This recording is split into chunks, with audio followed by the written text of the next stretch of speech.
actuator. Plug in. What's this?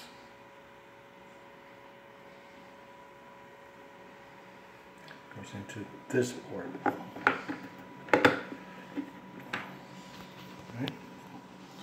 Now we have a switch with this plug on it. Make sure the slot, and this goes into this spot. So when you're changing from this to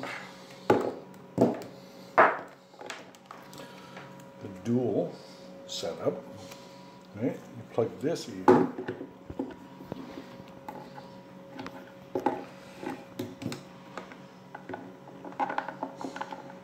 Here, like so, okay? Like that,